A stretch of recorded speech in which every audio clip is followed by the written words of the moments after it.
నీ దాకా వస్తే కానీ నొప్పి తెలియదా నీకు? నువ్వు గతంలో కేసీఆర్ గారిని పట్టుకొని కాల్చిపారేయాలని మాట్లాడినావు, ప్రగతి భవన్ను పేల్చివేయాలని మాట్లాడినావు. ఇక నీ నీ నీ బూతులు ఆ నోట్తో నేను చెప్పలేను, ఆ బూతులు మాట్లాడితే నా నాలుక ఖరాబ్ అవుతుంది. కానీ అంత పచ్చి బూతులు మాట్లాడినావు నువ్వు. కానీ నిన్నేమంటున్నావు, ఇట్లా అంటారా అట్లా. మరి అప్పుడు గతంలో నువ్వు అసలు బాడీ షేమింగ్కు బ్రాండ్ అంబాసిడర్ నువ్వు కదా.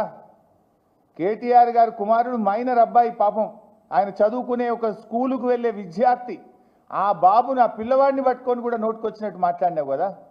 నా ఎత్తు పొడుగు గురించి కూడా అడ్డమైన కూతలు కూసినావు కదా నువ్వు. అసలు బాడీ షేమింగ్కు రాజకీయాల్లో అవకాశం ఉంటుందా? ఏం మాట్లాడుతావు నువ్వు? అసలు మనిషివా పశువువా నువ్వు?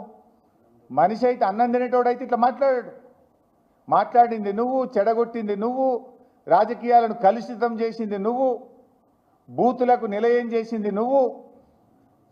ఏదో 100 ఎలుకలు తిన్న పిల్లట నేను శాకాహారిని అన్నట్టు బూతులకు బ్రాండ్ అంబాసిడర్ నువ్వు.